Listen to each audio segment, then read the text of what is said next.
Hey everybody, it is Allison, the Holistic Homesteader, and today we are on to part 3 of our non-toxic swap series. Today we're going to be talking about how to swap out your clothing and your body products.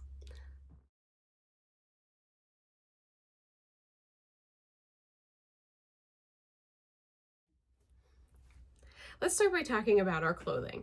For me, I always start by looking at the label. If I look at a label and it is purely synthetic fabric like rayon, polyester, acrylic, and nylon, then I usually try to avoid that. If it's a blend, I'll be more lenient, but overwhelmingly try to avoid any kind of synthetic fabric if possible and choose natural fibers like cotton or wool or hemp even. Whenever you go through your clothes and if you are tossing things aside, donate those things. Don't just throw them in the trash. Donate them to a shelter or to a Goodwill or something like that at some kind of a thrift shop. Donate those clothes. Somebody else can use them. When you're trying to buy new products, look for organic options. Pact is a great company, especially for like undergarments. They make all organic products that are pretty affordable actually, and I am very frugal. I am very tight with my money, and I do invest in a lot of their like tank tops and like camis, underwear even. I'm pretty sure they sell socks now. So Pact, P-A-C-T, is a great company for that. But try to choose organic, try to choose natural fibers, try to stay away from anything synthetic. And if you're washing your clothes, like in the last video, if you're washing your clothes and you're being smart about what you're using in your washer and your dryer, then that right there is a good start for having less toxic clothing. Now moving on to the body product side of things. The overwhelming concern, just like with the laundry stuff, is fragrance and things. But there are also a lot of other really harmful ingredients in most of the products that we use on the regular, and we don't even know it.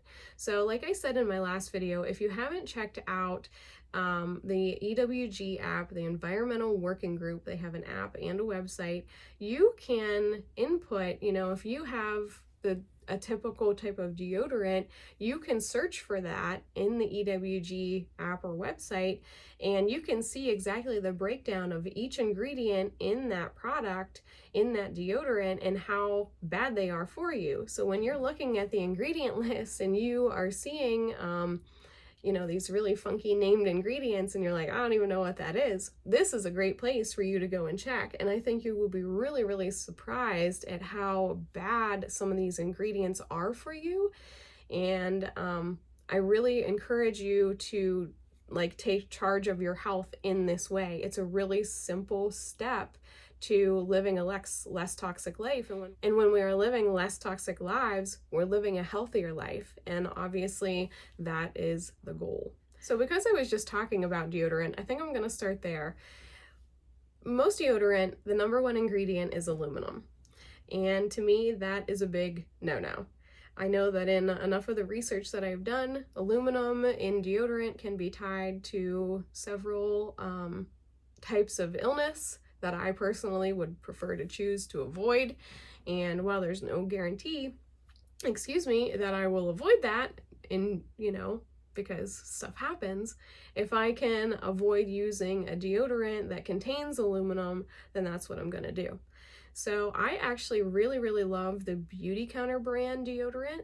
It is my favorite deodorant that I have found. I have tried Tom's, I've tried Native, I've tried Piper Y, I've tried a lot of these, I've tried homemade. I have made several batches of homemade deodorant, but Beauty Counter is my favorite. And they also win for me because it's kind of a reusable option. The first thing that you buy, I'll just grab it. Here they are. Here they are. These are the deodorants from Beauty Counter. They come in different scents. This is a rose scent. This is like a coconutty scent. They both smell amazing.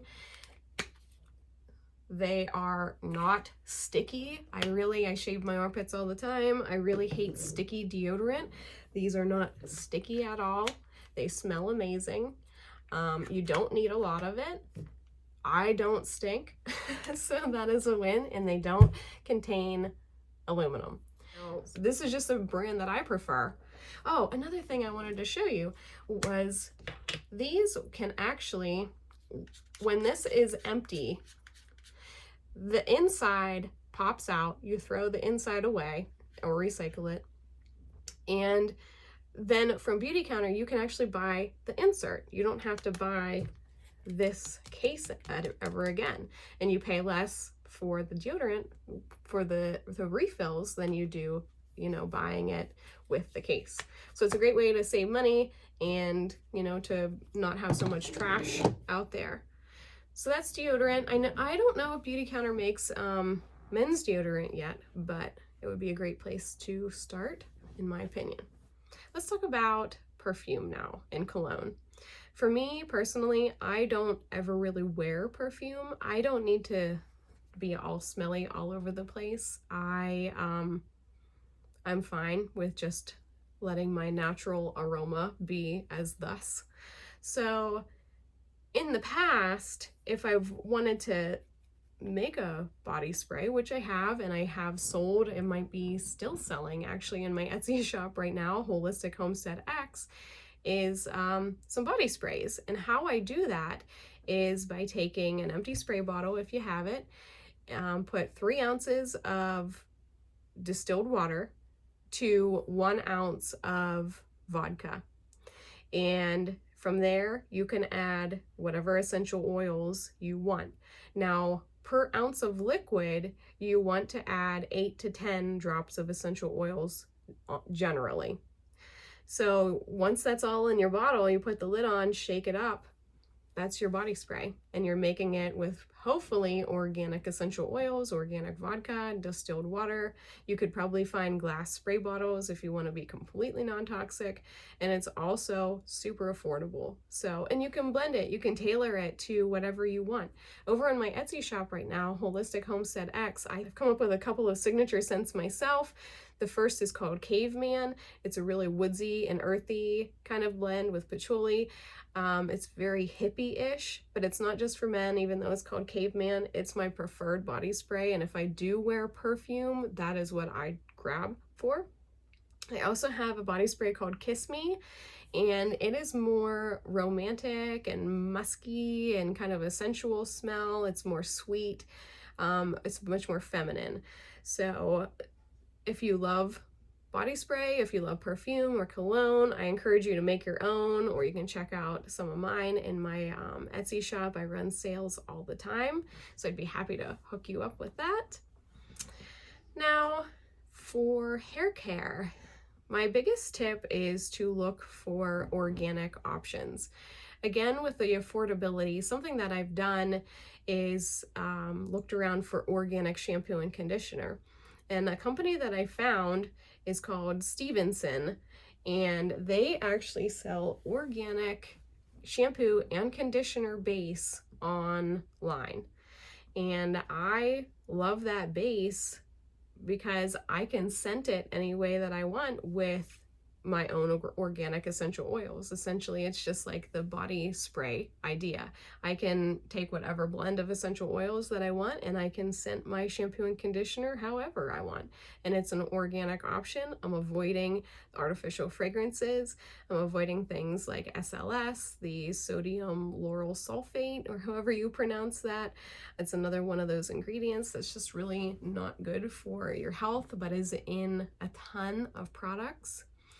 So for hair care, just try to go with organic shampoo and conditioner, and I tend to just go more natural with my hair. I try not to use a lot of product in it, but if you are one of the people that you like to do those kinds of things, well, that's okay.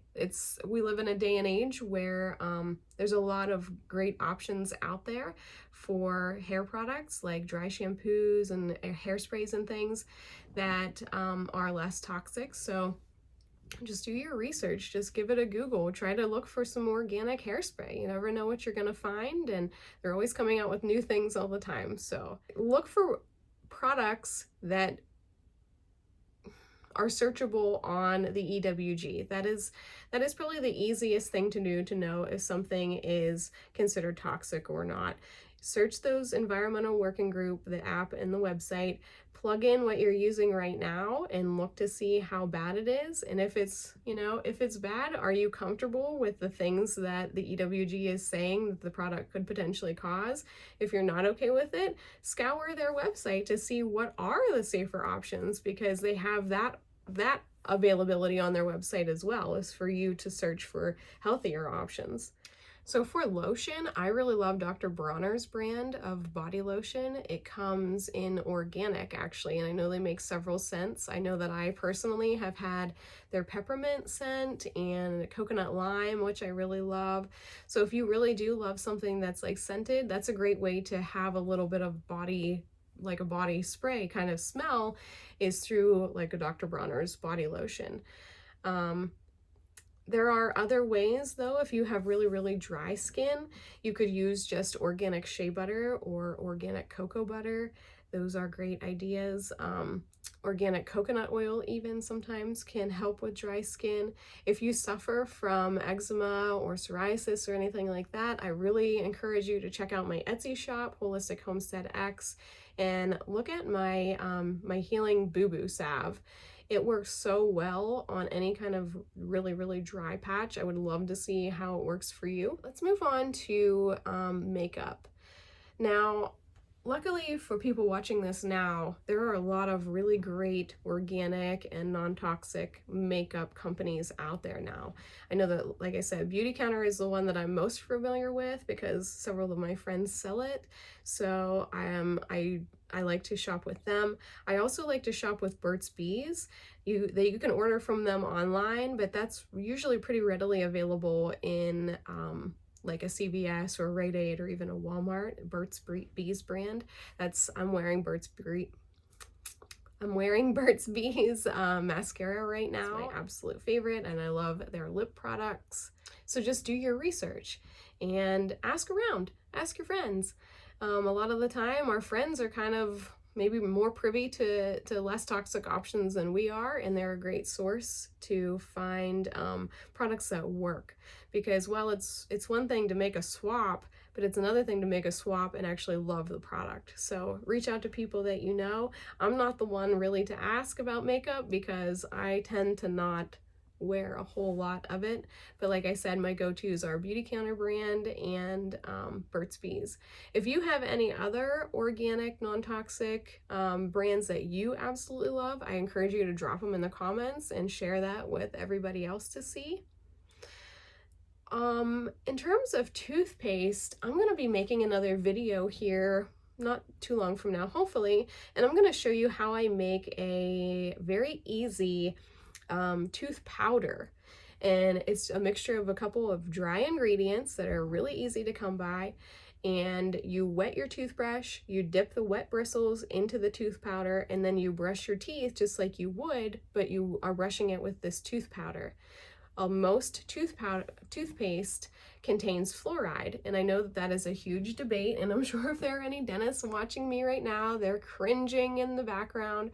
But for me personally, I choose not to use the fluoride, and I'm doing pretty okay. But I do love this tooth powder. You can flavor it with essential oil. I put a few drops of either peppermint or orange is actually our favorite flavor to use. Just a couple drops, shake it all up. That's all the more you need. And yeah, it helps remineralize your teeth without having the fluoride that is in traditional toothpaste.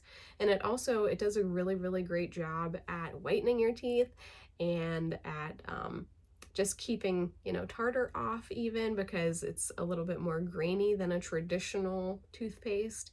So yeah, I hope that you stay tuned for that video, because I think you'll be surprised at how easy making your own tooth powder is and how not disgusting it is. I know people are like, ew, tooth powder, but I love it. If you want to buy a brand of tooth powder, I think that there's a brand called Harry's or it's either Uncle Harry's or Harry's brand, and they make a remineralizing tooth powder, and it is phenomenal. So that's a great option for toothpaste. So I hope that you have enjoyed this third video in the non-toxic swap series here. I have one more video to share with you, and it is all about the air quality in your home, which I know you're probably like, huh? But yeah, it's about how to have healthy breathing air inside your home, your water that you're drinking, and it's all about kind of healing your body itself and what we use as medicine, all of those kinds of things. So I encourage you to check back with this next video in this series, the last video in this series. If you have any non-toxic swaps that you do or you have questions about, drop them in the comments. I appreciate you so much, and I thank you for being here. I will see you next time.